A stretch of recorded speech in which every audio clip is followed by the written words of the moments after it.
Hello, everyone. Welcome to everyone who's joined in the past few minutes. Cate is away, as you know. She's away this week and next, and she asked me to host the Satsang for her while she's gone. I was just messaging her this morning, and she sends her love to everyone. She said, please let everyone know. Give everyone my love. Okay. So she sends her love. She's enjoying her holiday. And tonight we're actually, Annie and Annie is up in my left-hand corner, and we can all say hi to Annie and say thank you so much for coming in and helping with the co-hosting of this meeting. So grateful you're here. Tonight we'll be talking about trust. I was asking for guidance this morning. Annie and I met a little bit yesterday, and we were kind of going back and forth, and trust is definitely something that he wants us to talk about this evening. So we're going to talk about the way to remember God is the section that we're going to be reading. That's in chapter 12, section 2. And isn't that such a beautiful title? The way to remember God. Yes, that's what so beautiful. And we're going to then end with a meditation on trust. But I'd like to start with just a little prayer and for all of us to join in that in lesson 321. And I invite you, if you'd like, to close your eyes and just kind of feel the content of these words and just feel yourself open up to them. Father, my freedom is in you alone. I did not understand what made me free, nor what my freedom is, nor where to look to find it. Father, I have searched in vain until I heard your voice directing me. Now I would guide myself no more, for I have neither made nor understood the way to find my freedom. But I trust in you. You who endowed me with my freedom as your holy Son will not be lost to me. Your voice directs me, and the way to you is opening and clear to me at last. Father, my freedom is in you alone. Father, it is my will that I return. Let's just sit here for a moment in silence and let that kind of sink in.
Father, I trust in you.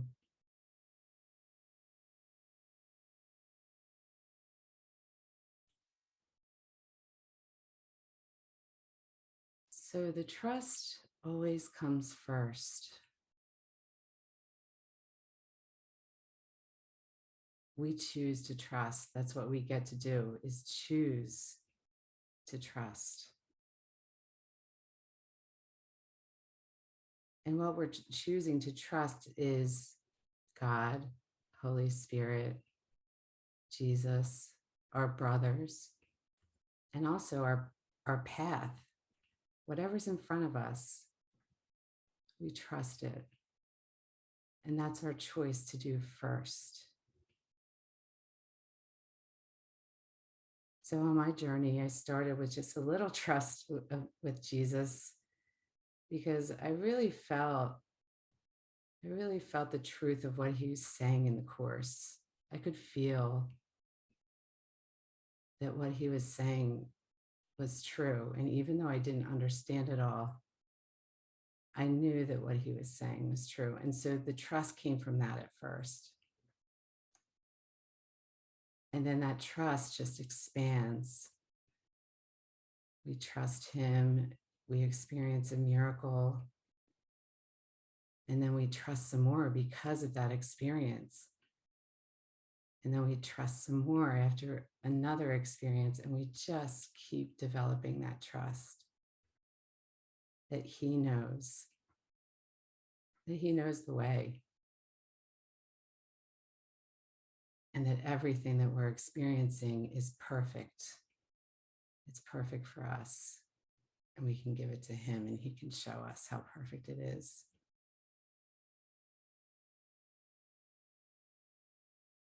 I'm actually really feeling to share a story right now. It was a specific holy walk I had taken with Jesus. And for any of you who don't know, one morning, really early in the morning, I heard the words, "Let's take a holy walk." And I was about ready to roll over and go back to sleep. And this burst of energy came in. And it was just so, oh my gosh, I couldn't go back to sleep at that point.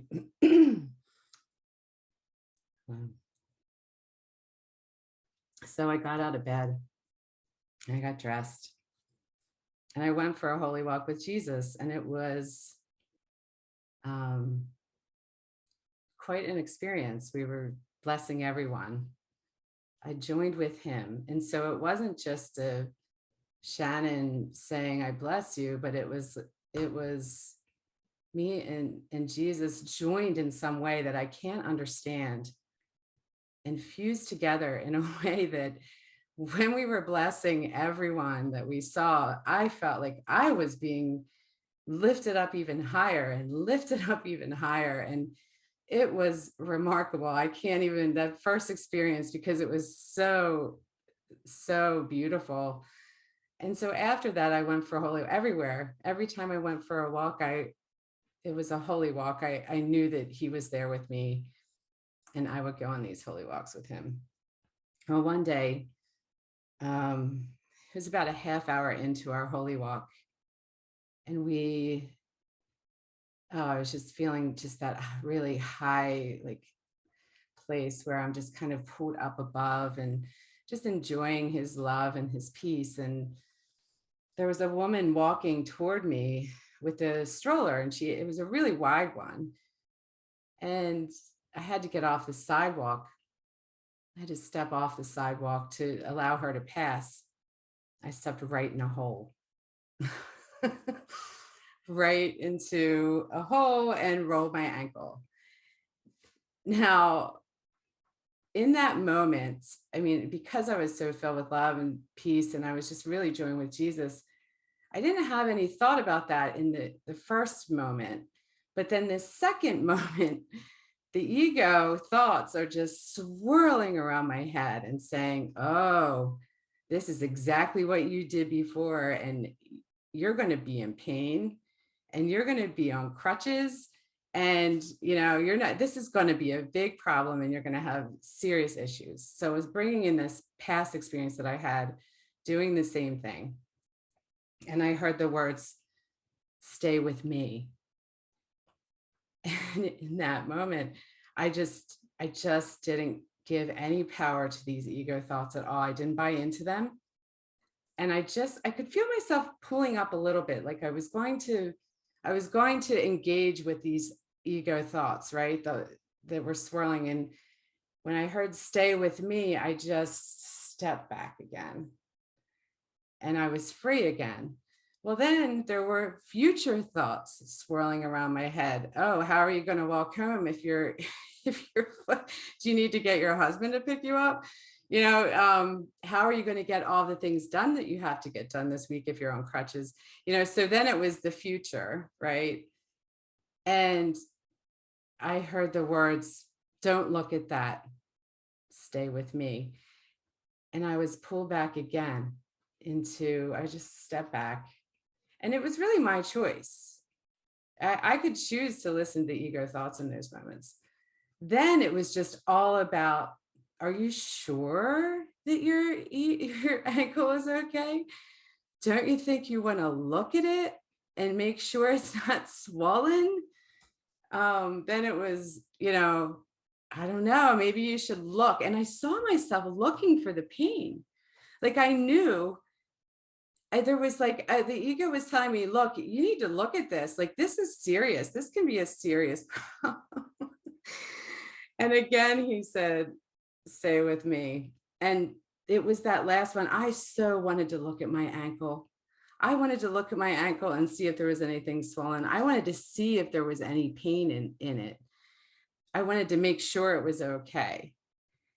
I mean, like if I tell you the burning desire I had to check on it and just make sure, just make sure it was okay. Now, I didn't do it. I wouldn't do it because I was in that holy place, and I knew that it was stronger than the thoughts that were swirling around.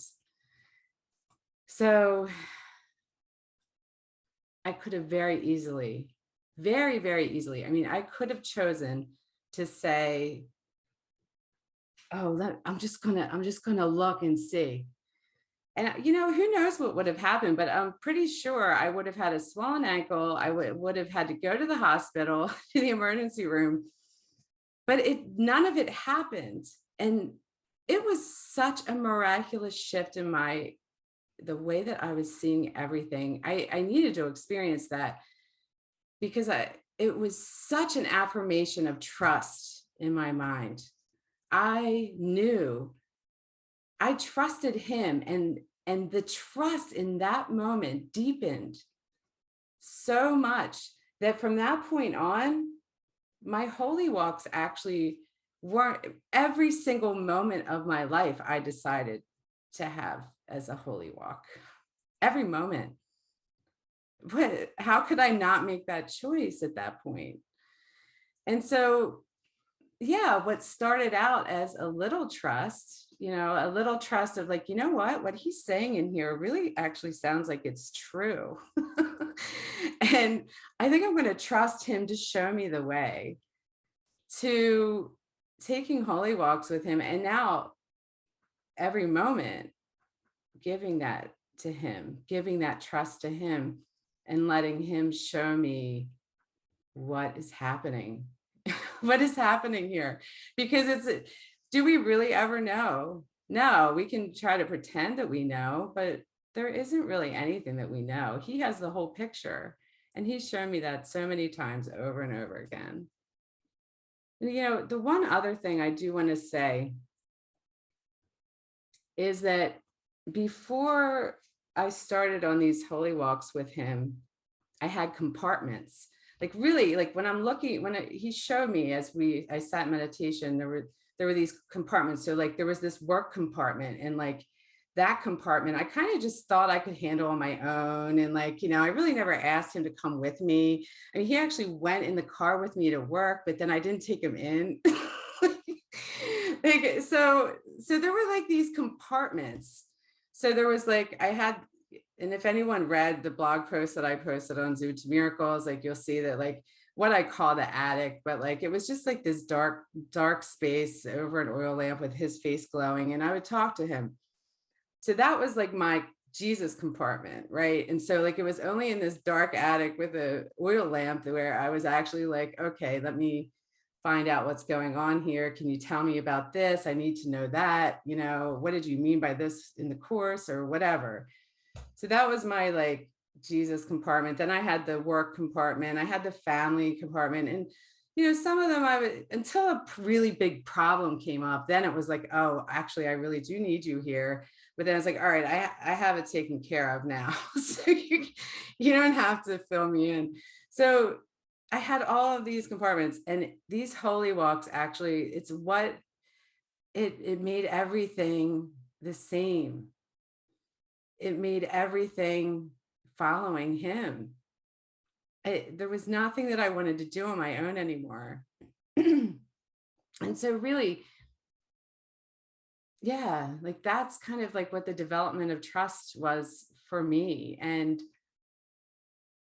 I really felt to share that with you, just to show that in trusting him, like there is nothing that our holiness cannot do. And it's such a beautiful experience. So now, after that, we're going to read this section, "The Way to Remember God." And Annie, did you want to start with reading the first paragraph? Yeah, I will. Also, I just want to hang on a second, I just wanted to say to Shannon, that story is an incredible demonstration of that generalization of the lesson too, with it coming in with that one moment of trusting and just staying with him. And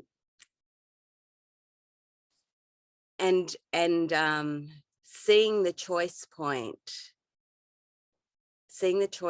really clearly and choosing, and then it just being generalizable to everything in your life, and just seeing that total action of mind so clearly too.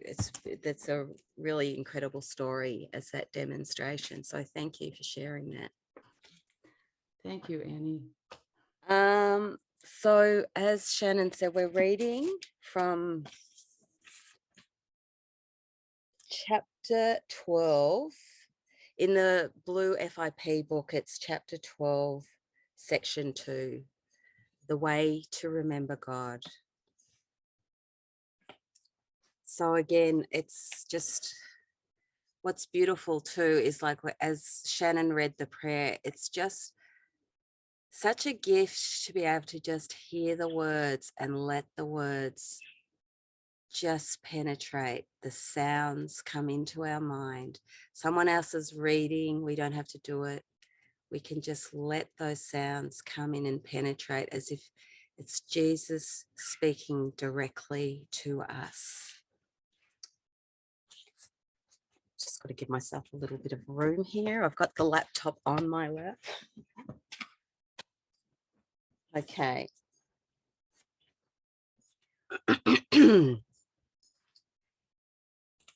Miracles are merely the translation of denial into truth.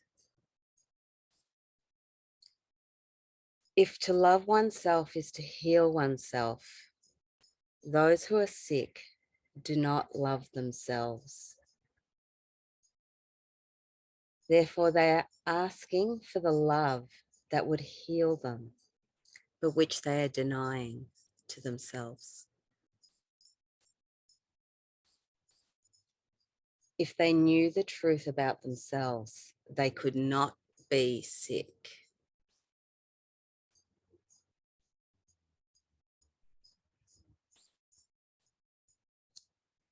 The task of the miracle worker thus becomes to deny the denial of truth. The sick must heal themselves, for the truth is in them. Yet having obscured it, the light in another mind must shine into theirs, because that light is theirs.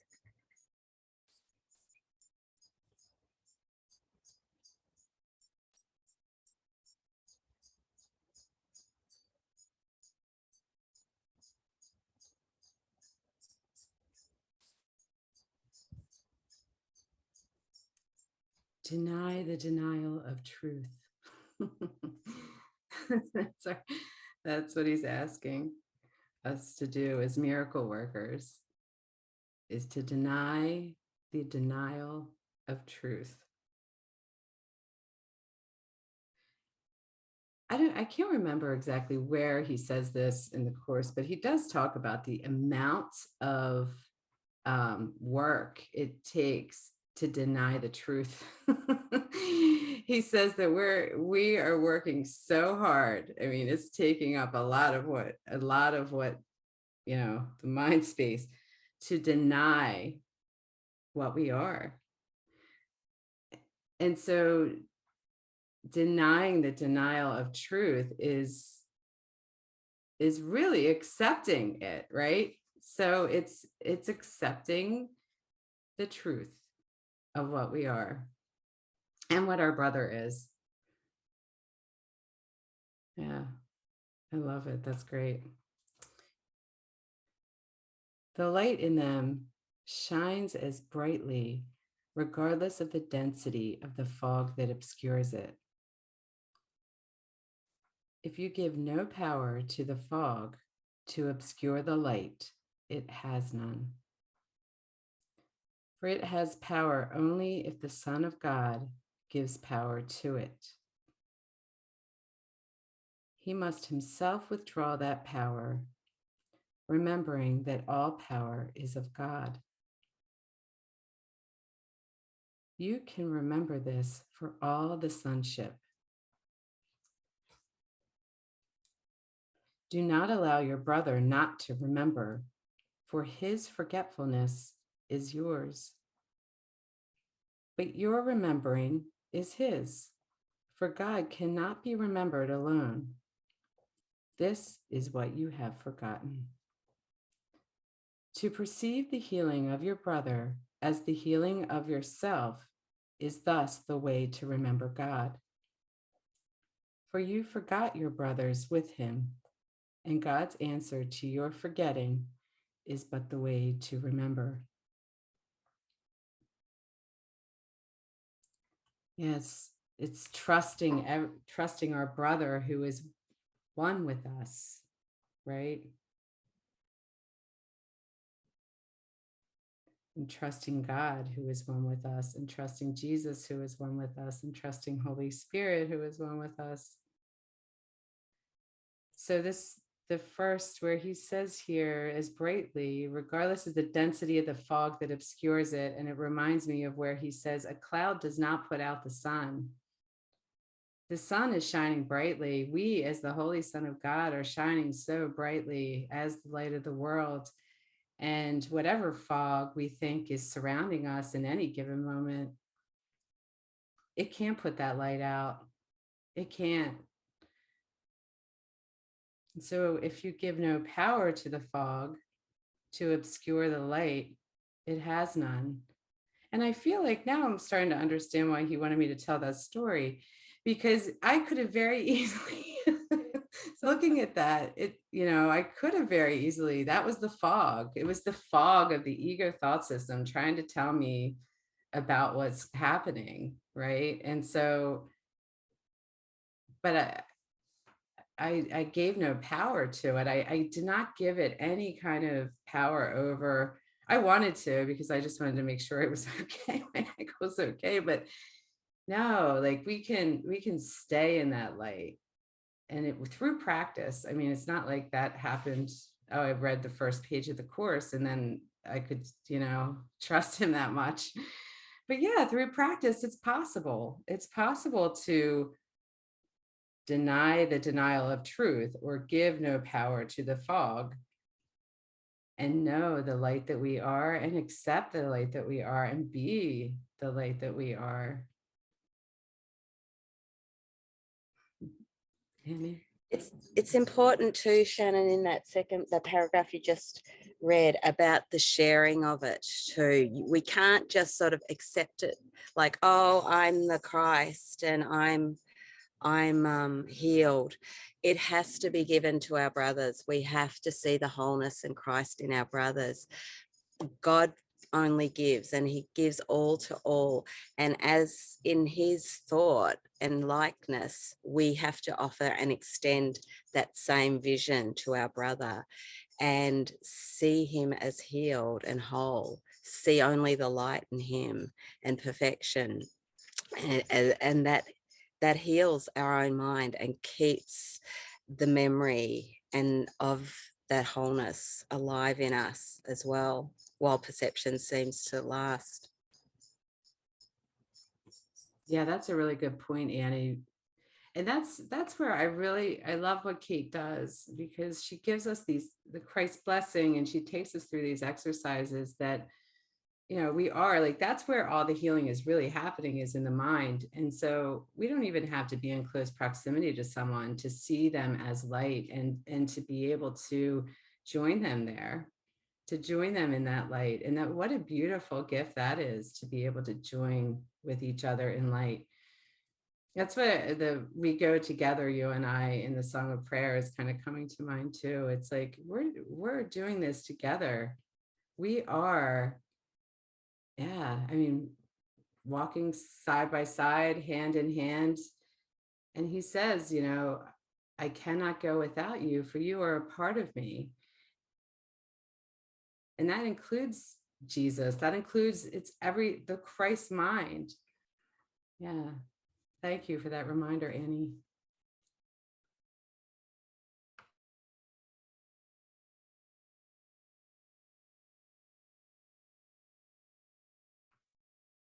Is it my turn to read? Oh no, I'll go on. Okay. I just had to get my mute button off. Perceive in sickness but another call for love, and offer your brother what he believes he cannot offer himself. Whatever the sickness, there is but one remedy. You will be made whole as you make whole. For to perceive in sickness the appeal for health is to recognize in hatred, excuse me, in hatred the call for love. And to give a brother what he really wants is to offer it unto yourself. For your Father wills you to know your brother as yourself. Answer his call for love, and yours is answered. Healing is the love of Christ for his Father and for himself. So again, going back to the first paragraph, the understanding of what sickness really is, which is that denial of what we really are, or the forgetting, the being asleep to what we really are. And everything that is not participating or remembering that is only, Jesus makes it really simple. It's just a call for love. And as we offer that love where there appears to be a lack of love, the memory of love and the strengthening of that memory of love occurs in our mind, which again brings forth more trust in us that love is there. We are not lacking in love. We have it to offer. We have it to extend to our brother as the reminder. So again, Jesus,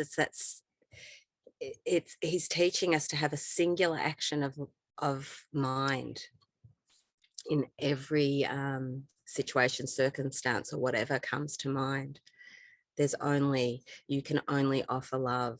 And as you offer that love, you strengthen the memory of that in every mind, because you offer it to the whole mind. Yes, exactly. I remember two friends and I held a workshop at down the street from my house, and it was a beautiful joining. I mean, the whole room was just lifted up. I mean, we were just so filled. And people came up to me after my presentation and after my talk or whatever, and I could see the longing for God in everyone's eyes. I could see it. And I just wanted everyone to know in that moment that you are that, and you are so loved.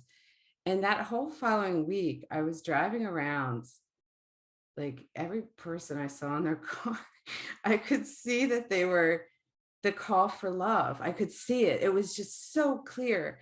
And so I was like, I would start crying, and I would just cry because like they don't know that they're so loved. And I just wanted everyone to know. And so I finally remembered to ask Jesus, and what can I do about this, and I just joined him in mind, and we were just sending love to everyone. And he said, this is your call for love too.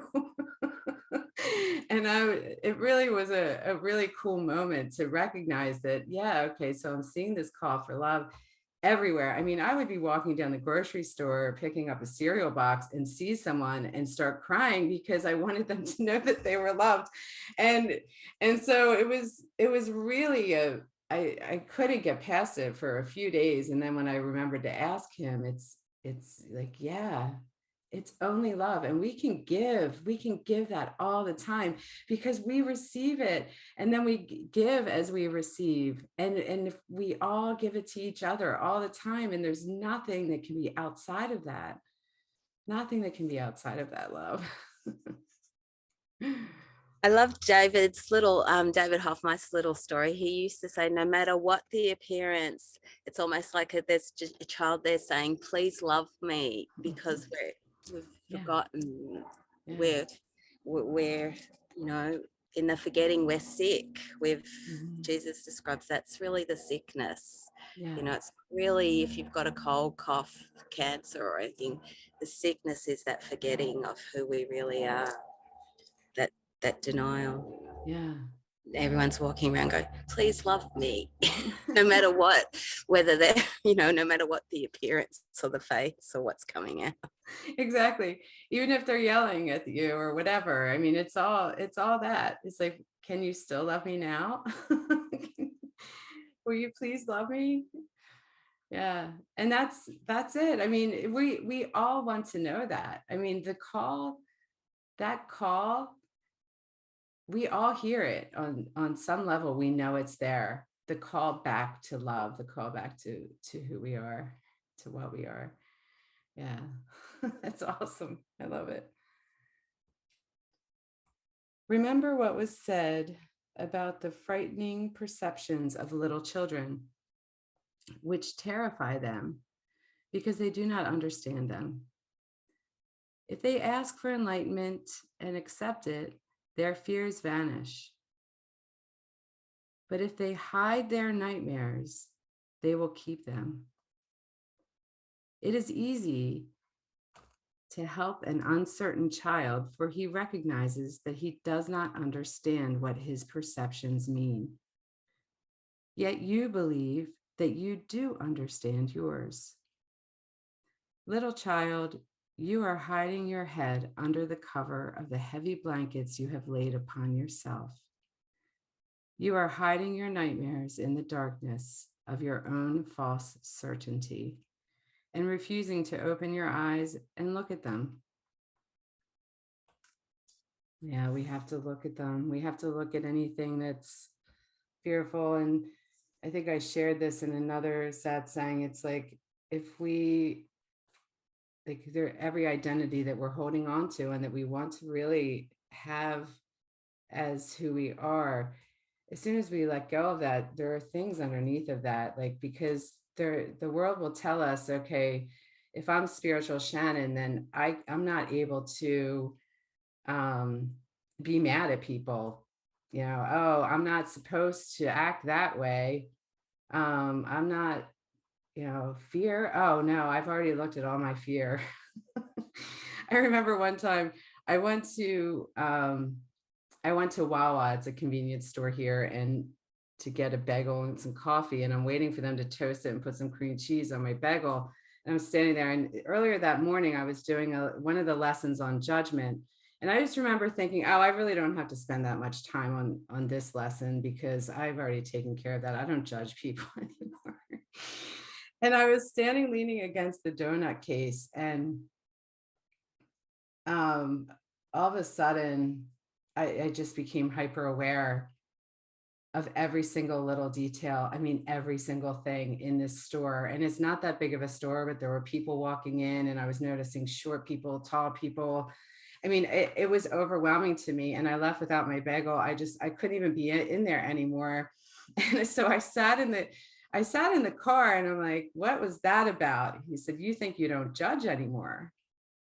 Seeing your brother as a body is a judgment against him. Seeing someone as short or tall. So I was just thinking the judgment was, oh, it's just when I look at someone and say, judge them, their personality is wrong, or like judge them as mean or whatever. No, it's like actually like the whole perception. And so it was really it was overwhelming to me in the time, but it was a really powerful understanding for me to just see that we're not, yeah, this is not something that is like a very small thing he's asking us to do. He's asking us to see everyone as love and to know. So we still see the body, but beyond the body, we know what's beyond the body, and we know that that's who they are. And so there is no judgment about the shape of it or the height of it or any of that. And that was, yeah, that was very powerful. And that's one of those things. So that was kind of when I thought, being spiritual Shannon, that I had relinquished all my judgment. And so as I'm letting go of this idea, this concept that like I could ever be a spiritual person, which he actually said to me was an oxymoron, you know, as soon as I let go of that, all of these things come bubbling up, like all of these things. So I was hiding them under the covers. Like he's saying, I was hiding them under the covers. And the cover for me in that instance was this identity of being a spiritual Shannon, you know. And soon after that, he had me even look at myself as an idea. He's like, just start calling yourself to yourself, call yourself the idea of Shannon. Just let yourself get used to that you're an idea. Just as a dream, when you're laying in bed dreaming at night, they're all ideas. There's nothing solid about any of it. And so, yeah, he just takes us through these little experiences that really solidify what he's teaching in our mind. But hiding any of it, we have to look at it. Annie. It's funny you told that story, because that really goes along with the meditation that I was given, that we were talking about yesterday, which we're probably going to save for another week. But it is like, people think it's just the right, wrong judgment, but it's not. It's every little thought. He says, I see only the past. Look at the computer, and you see all the zillions of little thoughts you have about anything.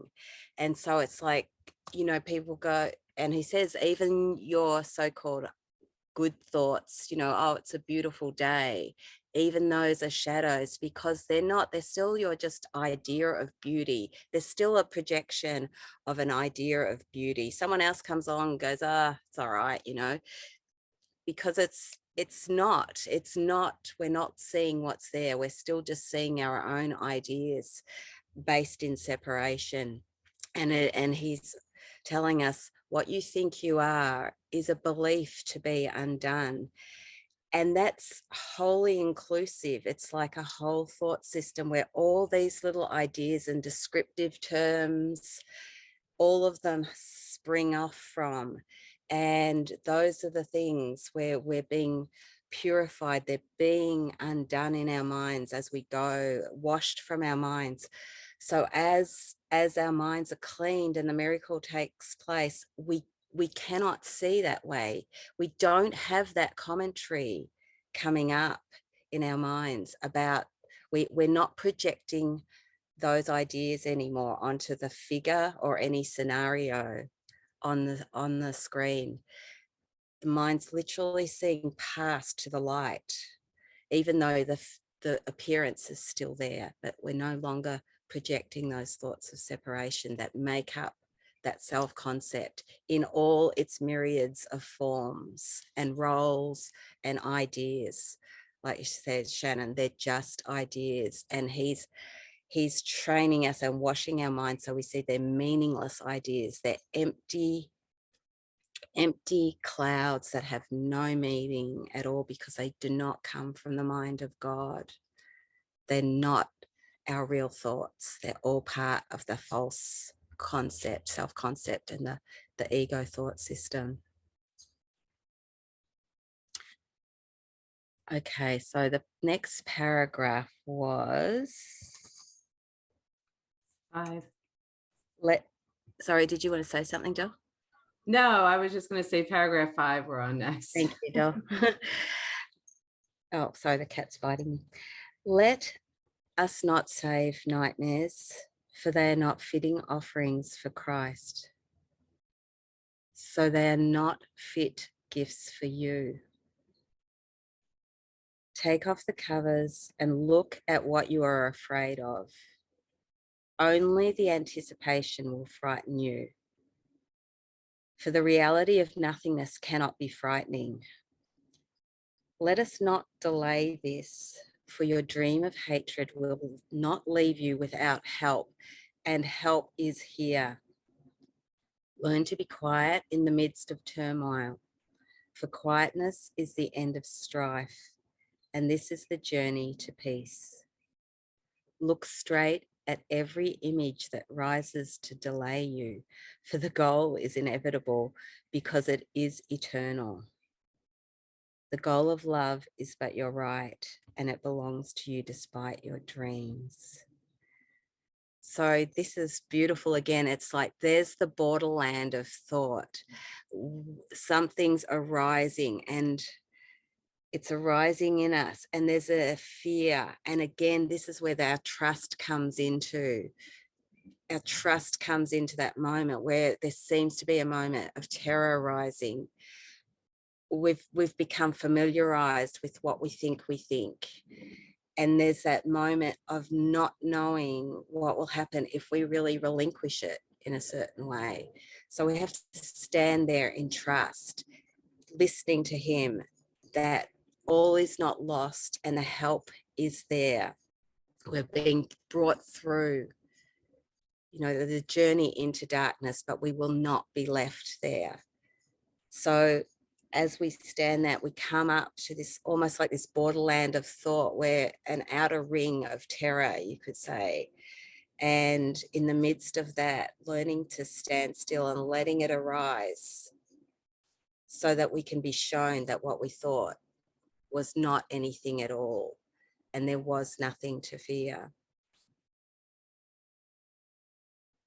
And that goes along a bit with like Shannon and I were talking about yesterday. We were talking about going to these worst case scenarios, like in the ego's judgment sort of thing. There's like, we might have these worst case scenarios. Okay, I'm homeless on the streets, or whatever the scenario is, I've lost the love of my life, whatever it is. And we use these scenarios to sort of see where we are with that. Is that like, no worries, I'm good, I'm completely at peace, if that appears to happen? Or is there some fear there? Is there trepidation? Is there something arising? So we can use those scenarios, any scenario, to bring up and look upon whatever nightmare is still being retained in our mind, so we can offer that up and stand with him and let ourselves be relieved of those ideas and thoughts and any fear associated.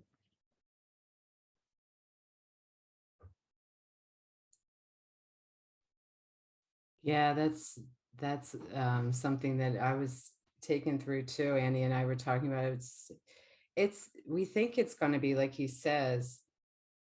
In the end, the anticipation will frighten you, because it's actually and I would just hold his hand and walk with him, and he would take me down to the very bottom of my deepest, darkest fear. And in doing so, I could laugh at it with him. And these are things that, if I told you what they were, you'd be like, wow, you could laugh at that.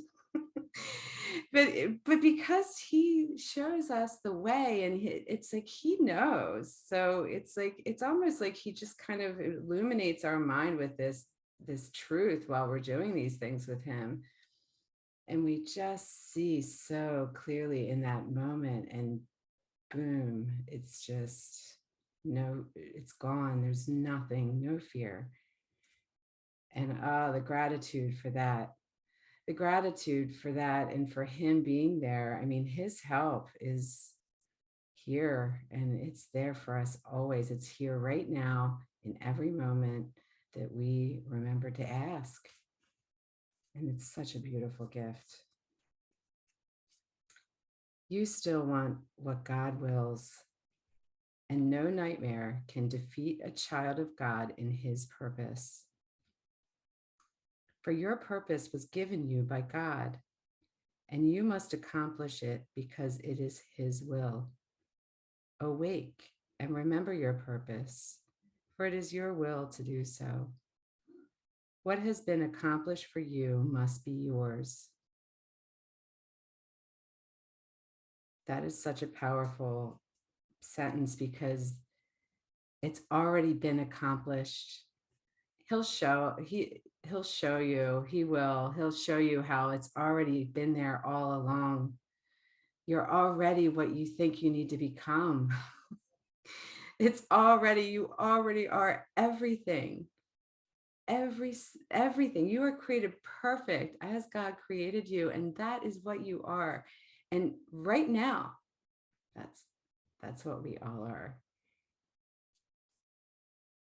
So what has been accomplished for you must be yours. Do not let your hatred stand in the way of love, for nothing can withstand the love of Christ for his Father, or his Father's love for him. It's beautiful.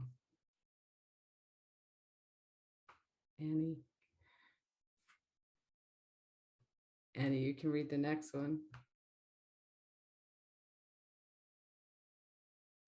I think I just have to have a moment.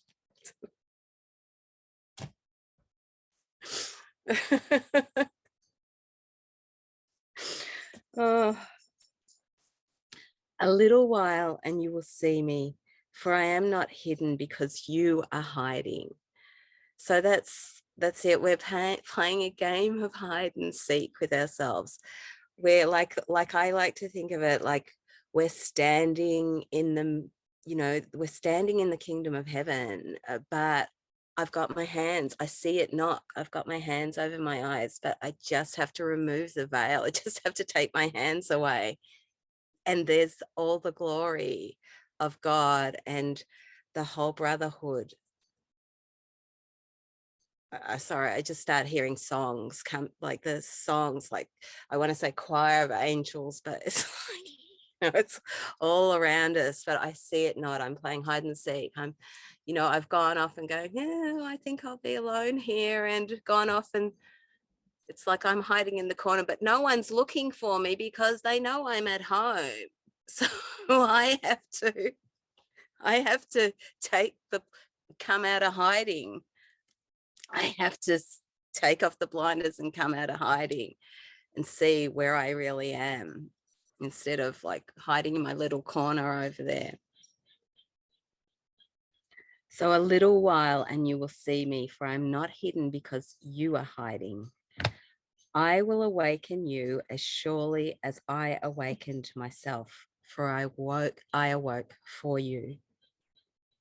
In my resurrection is your release. Our mission is to escape from crucifixion, not from redemption. Trust in my help, for I did not walk alone, and I will walk with you as our Father walked with me. Do you not know that I walked with him in peace? And does not that mean that peace goes with us on the journey? That's the way, the truth, and the life. The way is peace, the journey is peace, and the life is peace. And that help goes with us anytime we want to come out of hiding and take his hand, because that's all that can be offered through that mind, is a single action that blesses and is of peace and is of our Father and Source.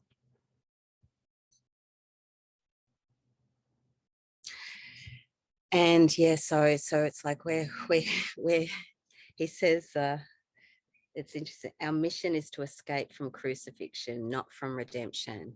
Now, everything we have is back to front here. So he has to sort of say that to us, because it's like we're running from redemption and holding on to the crucifixion, rather than our mission is to escape from that crucifixion, from the nails we've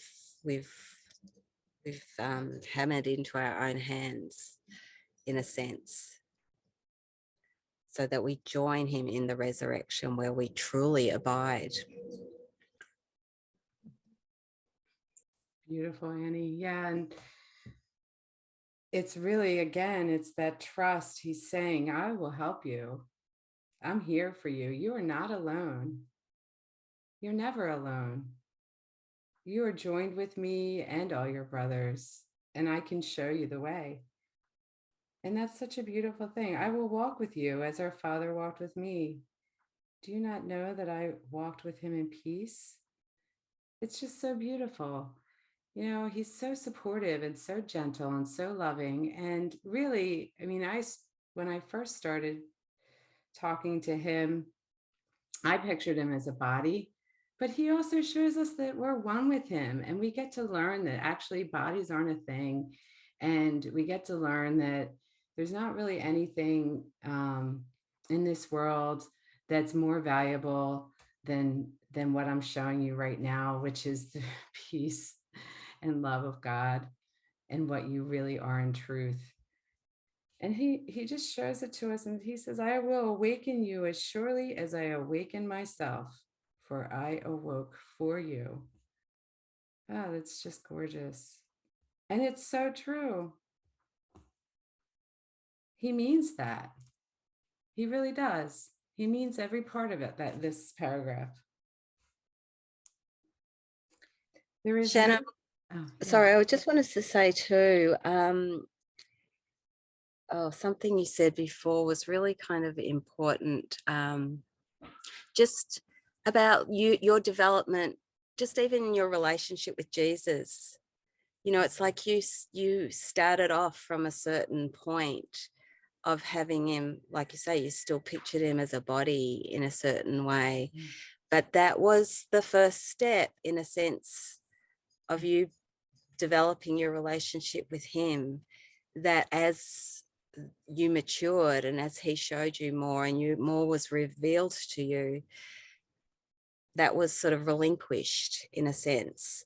So again, that's part of the whole walk of trust and the development of the relationship, and just being him meeting you in a sense where you were able to accept on that first step.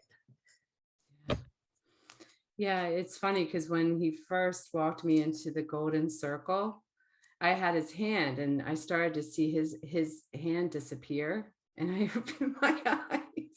I wasn't ready. I opened my eyes. I didn't want to accept that he wasn't a body, because I was really appreciating being able to picture him in my mind and be able to ask him anything I wanted. And so the funny part is that it took me a while to be able to actually let go of this idea. But he, again, he met me, like you said, Annie, it's so true. He meets us where we're at, and he gives us whatever message we need in any given moment. And he has the entire picture. He knows everything, because this has all already happened. And so we are reviewing mentally what has gone by.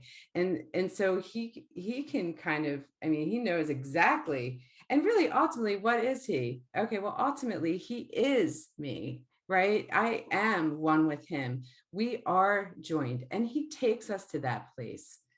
But when we're not ready for it, when his hands start disappearing and I'm like, no, I open my eyes, it's okay. There's never any judgment from him. There's never any feelings of guilt. There's only love there. And he laughed. He laughed. I went back in and he laughed. He said, okay, we can table that. We'll do that one later, and I'm like, okay, good, because yeah, I'm not feeling ready. And that's the beautiful thing, to be able to have, he's already done it. He's appeared in the world and he was able to, basically overcome it in a pure non-dualistic way, vision of the world. He knew he was one with God while he was walking about here. And so he can show us this, and that's what he's there for. That's why he wrote this course through Helen. There is no fear in perfect love. We will but be making perfect to you what is already perfect in you. You do not fear the unknown, but the known. You will not fail in your mission because I did not fail in mine. Those are such comforting words. You can't fail. You can't fail.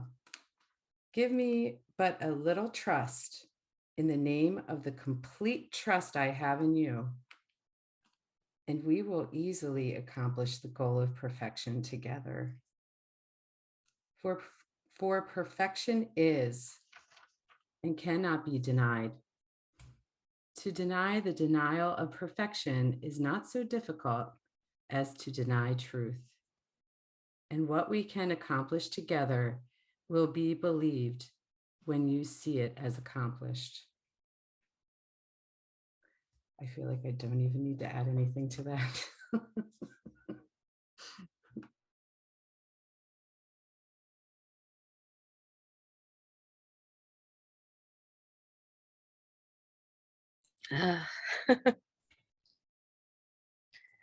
You who have tried to banish love have not succeeded, but you who choose to banish fear must succeed. The Lord is with you, but you know it not. Yet your Redeemer liveth and abideth in you in the peace out of which he was created.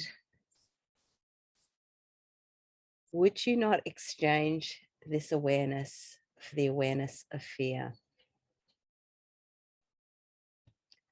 When we have overcome fear, not by hiding it, not by minimizing it, and not by denying its full import in any way, this is what you will really see.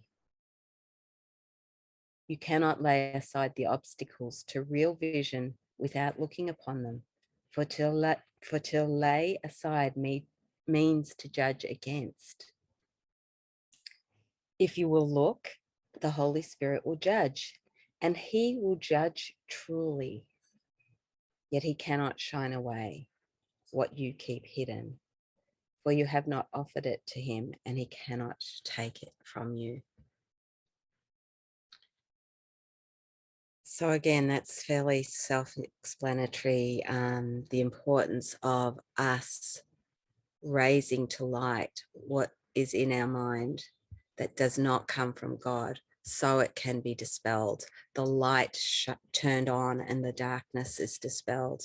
And that's the miracle and the trust we have that the light will shine it away. And we are banishing fear, all those thoughts of fear that sprung from a tiny mad idea that we could be separate.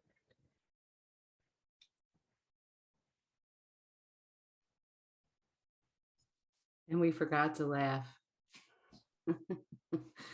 Oh, that's the cool thing too. And Jesus says, and you will laugh at your fear thoughts. And you see that the thought may still arise in your mind, but you will see yourself laugh at the Yeah. thought. You're no longer taking it seriously. Mhm. You're lightening up, babe. Everything's lightening up. You're able to laugh at the fear thoughts, at this tiny mad idea, at the thought you could be separate, something could be wrong, whatever form that fear, thought of doubt that entered your mind for a moment to tell you you are something that you're not, or something's going on other than the love of God and the will of God, which is whole and complete and here right now, always, forever. Yeah, with the miracles that I've experienced, it always ended in laughter. I was always laughing. And I could have never come to that place on my own. I have to tell you, I mean, I was serious. I took myself so seriously. And I mean, everything. I mean, even the smallest problem, I remember even as a teenager, my mom would say, it would just, I mean, I just remember her being so irritated with my drama of, whatever was going on. And so to not take yourself so seriously is such a great lesson, because it really is that it's the laughter. The laughter is the light. The laughter is the light that just doesn't take it seriously anymore and sees the nothingness that it is. It's nothing. But we can't do that. Like from this vantage point of, who this identity, right, as a body, we can't. We think it's serious, all of it, and so it's beautiful to just be able to sit with him and let him shine this light into it and leave a meditation laughing about something that we thought was so devastating or serious or whatever. And there's so many times where that was my experience exactly. And I'm so grateful for that. So grateful that I didn't hang on, because the seriousness was what was causing the suffering. As soon as I laughed it away, I mean, I had bodily issues that weren't going to go away based on what the world was telling me. And I laughed at it with him. He just shone the light on it. And I was able to laugh. And I can't even tell you how he does it, because it's just like, you can't put it into words, but you come in and you're like, what? And next thing you know, you're laughing about this thing, and then it's gone the next day. It's like, what? How did that happen? And then it makes you laugh more. And then you just can't stop smiling, because it's like, wow, like all of these things that I thought were something, he's telling me are nothing. And then he's showing me. Yeah. So that's where the trust comes in. I'll read this last paragraph and just kind of summarize this whole idea of trust, because it has to come first. We have to choose it at least a little bit. Okay, you know what? I'm just going to trust you this much. It's like all he needs. We are And therefore. Shannon, I just wanted, before you say that, and it's like you are trusting we're trusting all the time. It's not like we're not trusting. It's just what we're trusting in, what we're putting our faith in. Yeah. So it's that learning to trust something that's has become what is, again, it's all back to front. What is actually natural to us has become unfamiliar to us. Right. Yeah. And we're trusting in what should be unfamiliar to us, because it's not really of us, or not of what we really are. But that has become familiar, and we've put our trust in that. All the workings, the machinations of separation in the world, how that operates. And now we're having to change direction and trust in something that's not has become unfamiliar to us, but is totally trustworthy. And that's where, again, we're developing that trust. Yeah. Thanks, Annie. That was a really good distinction. Thank you. We are therefore embarking on an organized well-structured, and carefully planned program aimed at learning how to offer to the Holy Spirit everything you do not want. He knows what to do with it. You do not understand how to use what he knows. Whatever is given him that is not of God is gone. Yet you must look at yourself in perfect willingness, for otherwise his knowledge remains useless to you. Surely he will not fail to help you, since help is his only purpose. Do you not have greater reason for fearing the world as you perceive it than for looking at the cause of fear and letting it go forever? Yeah, so even here, he's talking, we're embarking on an organized, well-structured, and carefully planned program aimed at learning how to offer to the Holy Spirit everything you do not want. And so it's like, even our path, even what's in front of us, even everything that we're perceiving, we can trust in that too, because he's got this, basically, is what he's saying in this paragraph. He's got this. And so we don't have to worry about it, actually, at all. We don't have to do anything. We don't have to worry about it. We just have to say, you know what? I don't want this. Now, believe me, my journey was not that easy, and I get it. So like, it's kind of like, yeah, but we trust in him. We trust the path. So for me, I was looking at something with outside of myself and judging it as this shouldn't be. This is a problem. It shouldn't be there. It shouldn't be happening. It shouldn't be in my experience. And that resistance is what was blocking that trust. The resistance to what is what blocked the trust. So I wasn't even able to actually really receive his answer on things until I just was able to really just accept everything how it was in that moment, but also acknowledge that this isn't what I want. This isn't what I want, but I'm accepting it how it is right now, and I'm just going to give it to you. And so in that acceptance, I was able to give it to him, because if I were to keep resisting it and judging it as something that was wrong, I couldn't even hear his voice. Actually, I couldn't even, in that place, I couldn't really connect with him. I couldn't get out, into that place where I could have a conversation or give something over.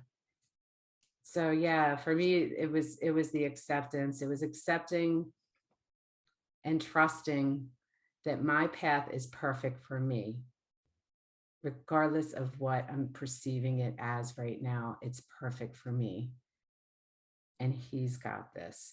And so I trust him. I trust God. I trust the Holy Spirit. I just trust it with everything that I've got. I choose that trust.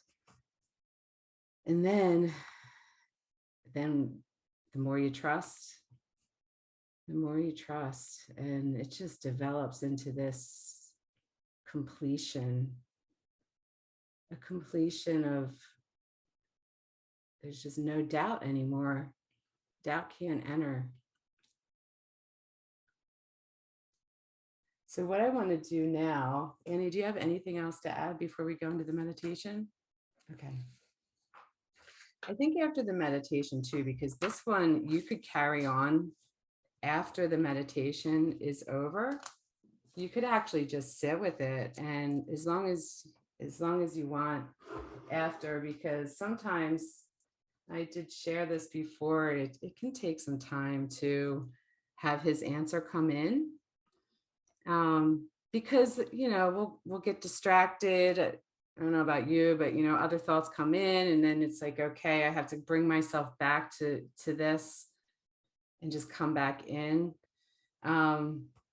So I think after we do this meditation, I think I'm just going to kind of give like a little silent blessing to you all and kind of let you sit with it and see if you can continue on. Because I'm not sure if you've guessed it yet, but this meditation is the topic and theme of it is trust. um, so it's really what he's talking about in this section. So just take a few deep breaths and just settle in, kind of come into this moment.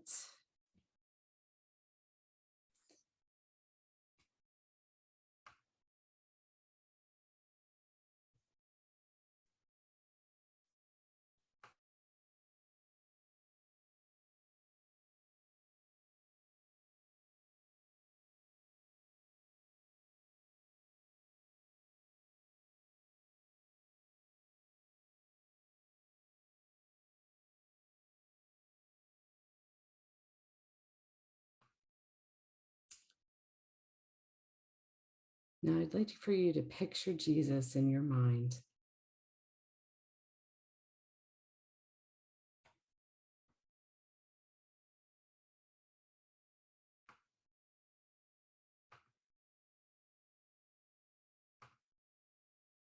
I'm actually sharing my screen right now. If you have a hard time picturing Jesus in your mind, you can use one of these pictures that I put together.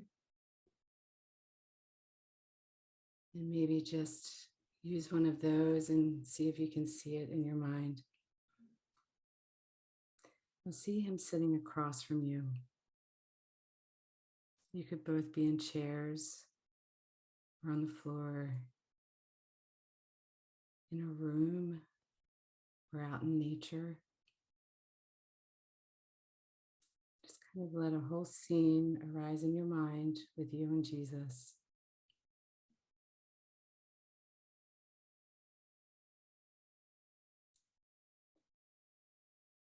Now look into his eyes. Just feel a shift into his peace.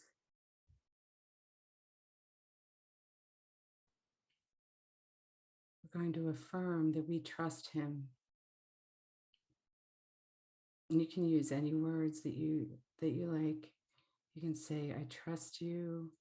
I am so grateful you're here with me. Thank you. I appreciate you. I'm just going to give you a minute to do that in your own words.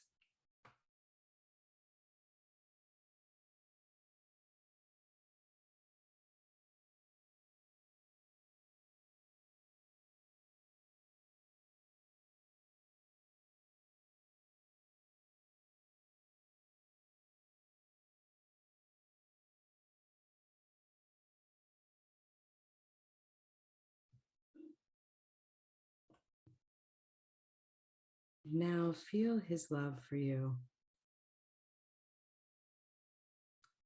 Let his peace envelop you.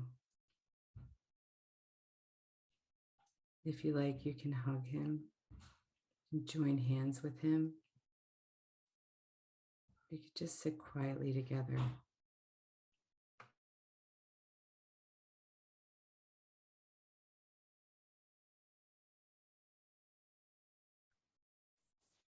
Now I'd like for you to bring one of your quote unquote nightmares in, something that's been disturbing your peace. And say to Jesus, I am ready. I am ready to let this go. I know that you can help me with this, and I trust you. Tell him the story.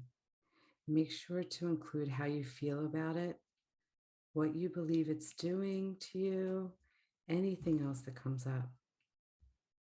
To kind of just tell him like he's a close friend that you're confiding in. Just let it all out. I'm going to let you do this for about 5 minutes in stillness. And just after you tell him everything that's on your mind and about this story and how you feel about it, ask him to show you the truth about this. You can even ask him what it's for, or any words that come to you, and just allow him to help you see the story differently. So while you're sitting here for 5 minutes telling him about this and letting him show you, if you find your mind wandering, take a deep breath and come back into this moment, and then feel Jesus with you and continue. Okay.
Trust will settle every problem now.